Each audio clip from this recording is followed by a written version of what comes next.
Анатолій Степанович, перше питання, на вашу думку, що це було? Це справді був теракт? Чи це було, як завжди, на жаль, вводиться в українській армії недбалість когось із тих, хто відповідальний був за безпеку складів з боєприпасами? Нагадаю, це склади з боєприпасами, тобто це не просто якась така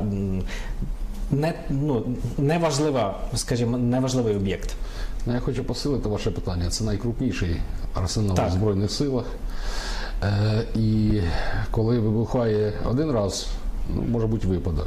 Коли вдруге, втретє, вчетверте за 2 роки, це вже говорить як мінімум про те, що системно не реалізована охорона цих об'єктів. Тим більше, ми ж вже тепер знаємо, тепер вже викрилося тільки те, що вчора сподівалося, що це слухи. Служба безпеки України, напевно, знала, що є загроза диверсії саме на Вінниччині. І саме тому вони організували там таку контрдиверсійну операцію. Залучили туди Національну поліцію, Збройні сили і так далі. І отут у мене виникає більше питань, ніж відповідей. Чому? Тому що якщо ви знали, що це на Вінниччині, і ви підготувалися, і ви знаєте, що за останні 2 роки вже 3 знищили нам військові арсенали. А це так, щоб люди розуміли, це мільярди і мільярди. То очевидно, що цей об'єкт підвищеної небезпеки, вкрай потрібний для оборони країни, тим більше поруч крупний обласний центр, мав би бути включений до переліку можливих тих цілей, на які націлені диверсанти. Чому це не було зроблено, мені абсолютно не зрозуміло.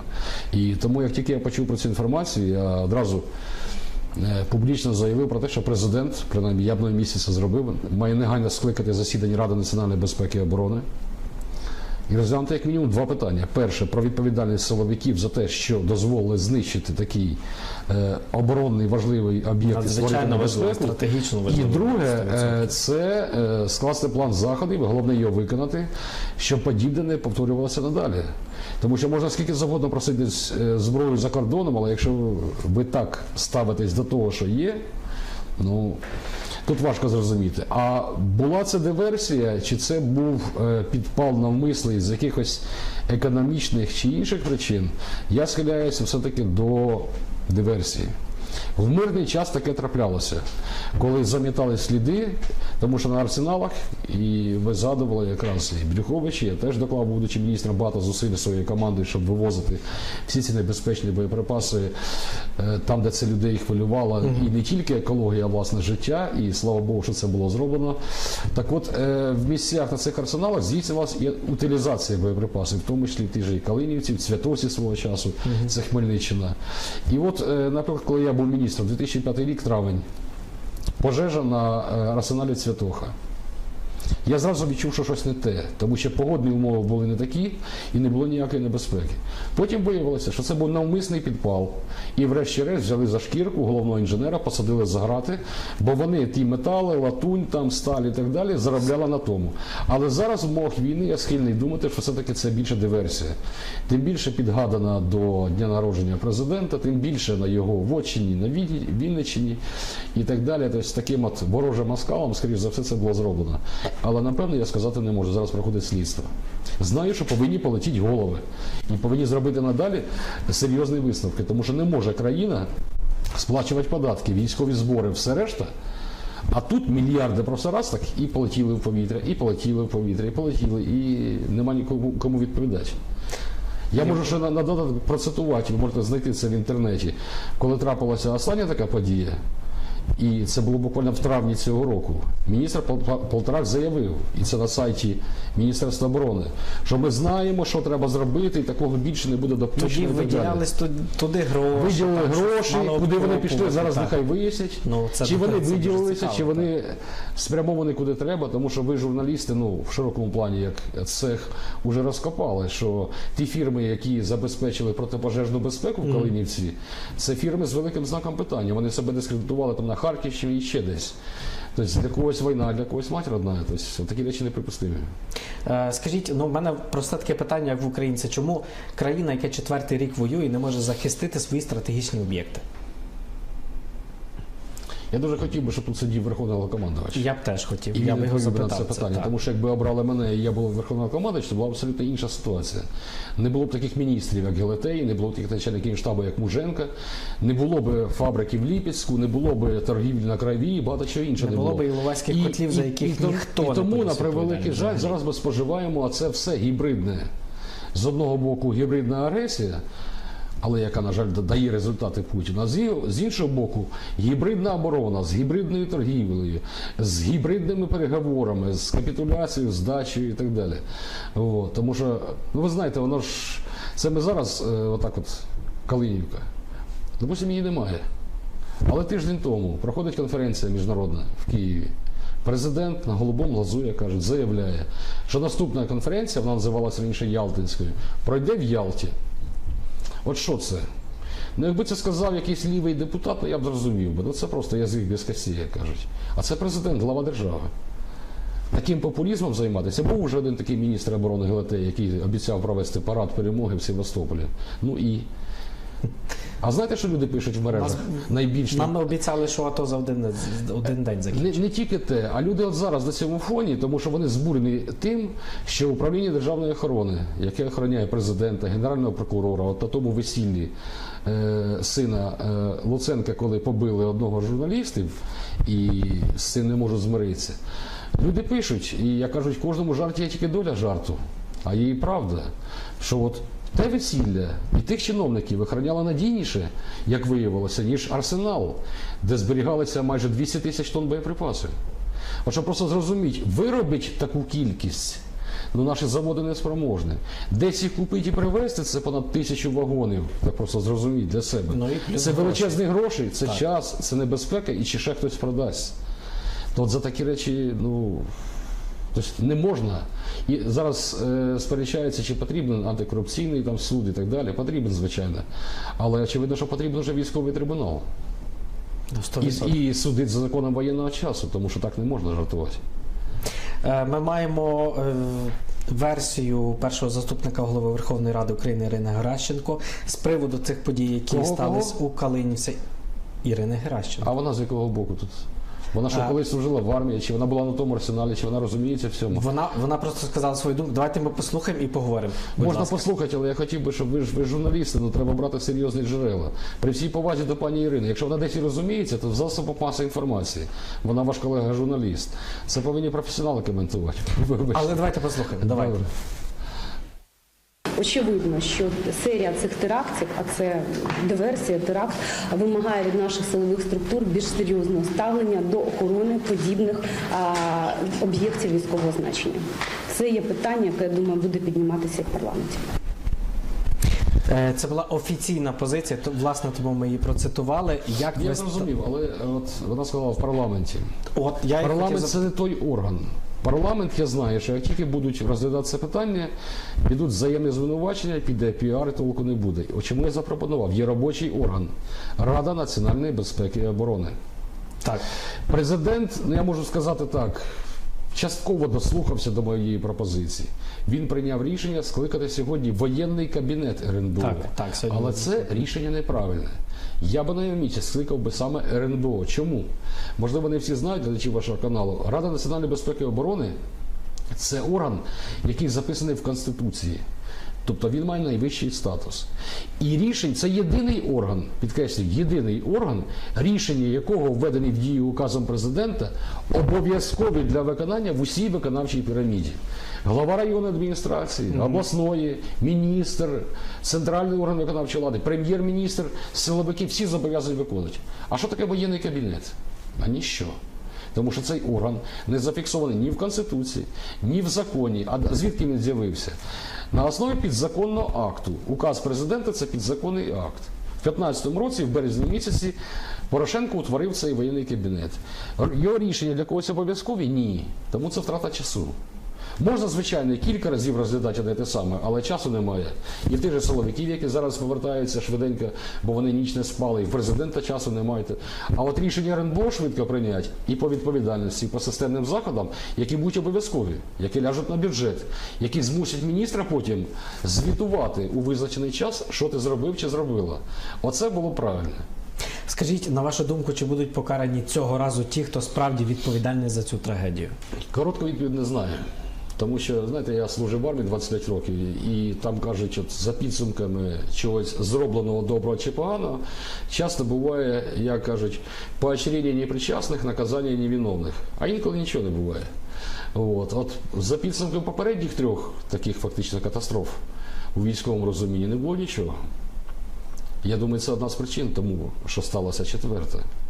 Я вважаю, що відповідальність має бути зафіксована. І політична відповідальність, коли йдеться там на рівень міністра, замміністра, і відповідальність безпосередньо тих військових начальників. Старший військовий начальник – це начальник Генерального штабу, є начальник озброєння, є заступник начальника Генерального штабу, є безпосередньо командир арсеналу, ті люди, які повинні понести відповідальність. Інакше не можна. Якщо за вкраденого барана чи велосипед людину судять і часом саджають, то за втрачені для оборони країни в воєнний час мільярди, ну можна тільки собі уявити. Слава Богу, у нас немає зараз Другої світової, немає того сталінського режиму, немає гітлерівського режиму. А можна уявити, що з боку сталінського, що з боку гітлерівського, якби таке сталося. То там довго не розмовляли. Там був швидкий трибунал, і тут вже розстріл перестрою, правда? 100%. Ну, ми зараз європейська держава, у нас немає смертної кари. Але жорстка відповідальність має бути, тому що це народні гроші. Вони даються потом і кров'ю. У мене ще таке питання, як, на вашу думку, чому 4-й рік воюючи, ми не можемо визнати, що це війна, а говоримо, що це антитерористична операція. Я кажу про позицію влади зараз. Це вже за межами моралі. Ну, моєї, принаймні, очевидно, і вашої, оскільки ви ставите таке питання. Тому що, я думаю, що жодна антитерористична операція не тривала 4 роки. подивіться, скільки тривала Друга світова. От ми наближаємося вже до того терміну, правда? Так. А хтось нам розказує про АТО. Я вам скажу, як колишній міністр силовик, як людина, яка служила в армії, яка має військове звання полковника запасу. АТО не може тривати так довго. АТО може тривати кілька годин, максимум кілька днів. Кілька днів у тому випадку, коли, наприклад, десь захопили, взяли в заручники, не знаю, дитячий садок, лікарню там, з вагітними жінками і так далі. І треба просто протягти час. Не можна просто штурмувати спецназом чи якимось чином, дати можливість приспати пильність і так далі, вступити в переговори, відволікти увагу, щоб зберегти життя людей. От тоді це триває довше. АТО не може тривати 4-й рік. АТО – це не та операція, в якій застосовується авіація, системи залпового вогню, спецназ, артилерія, оборона, окопи і так далі. Насправді це оборонна операція Збройних сил. Якби вона була так названа, абсолютно по-іншому пішла вся організація оборони, починаючи з березня 2014 року. Тому що тоді було б ясно, оце війська, їх називають комбатанти, за законами війни, а оце цивільне населення, не комбатанти. І тоді б не було таких диких ситуацій, як зараз. Читаю, бійця-прикордонника засудили на 13 років за те, що він, виконуючи бойові завдання на війні, ви правильно говорите, то війна, його за це засудили зараз на 13 років. Тому що в мирний час, коли ота типу АТО, він не мав права цього робити, а його мобілізували, він просто був собі цивільною людиною. Він хотів собі жити мирним життям. Його призвали захищати батьківщину. Він не ховався, на відміну від багатьох, і він прийшов туди. Він виконував ті накази, які йому ставили старші начальники. І тепер його саджають. От, щоб таких випадків не було. Або, дивіться, скільки було людей, які добровільно, навіть не чекаючи черги військкомати, на початку 14-го пішли туди. Ясна річ, що ніхто там документально не оформляв ще ті накази. І десь у них не було зброї.